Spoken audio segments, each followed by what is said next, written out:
അപ്പൊ പിന്നെ ചേട്ടനെ ഞാനും മനസ്സിലാക്കി എന്നാ പിന്നെ നമ്മള് തന്നെയായിരിക്കും ഏറ്റവും നല്ലത്.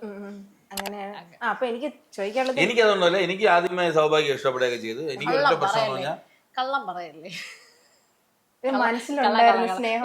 നമ്മൾ രണ്ടാമത് പരിചയപ്പെടുമ്പോൾ ഇവന് വേറെ ഗേൾഫ്രണ്ട് ഉണ്ട്. ഇടിച്ചു തന്നെ. അതുകൊണ്ട് ഒരാൾ ഇഷ്ടപ്പെട്ടു. ഇഷ്ടപ്പെട്ടെന്നല്ലേ പറഞ്ഞുള്ളൂ. ഞാൻ നിന്നെ ഒന്ന് പ്രേമിച്ചൊന്നുമില്ലല്ലോ, ഇഷ്ടപ്പെട്ടല്ലേ ഉള്ളൂ. അത് ബ്രേക്കപ്പ് ആയതിനു ശേഷമാണ് നീ നോക്കിയത്. അത് ബ്രേക്കപ്പ് ആയതിനു ശേഷം ഒന്നല്ല നോക്കി. ഇവന്മാര് കള്ളത്തരം പറയല്ലേ. നീ കൊള്ളാന്നൊന്നും ഞാൻ ബ്രേക്കപ്പ് ചെയ്തതാണ്. അതിന് സൂത്രധാരകൻ എന്റെ അരിയാൻ. അത് ബ്രേക്കപ്പ് ചെയ്യിപ്പിക്കാൻ അവനല്ലേ പറയുന്നത് ചേട്ടാ.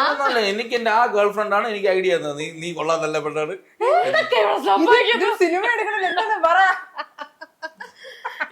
എനിക്ക് വേറെ ഗേൾഫ്രണ്ട് ഉണ്ടായിരുന്നു. ആ ഗേൾഫ്രണ്ട് പറഞ്ഞു ഞാൻ കൊള്ളാം.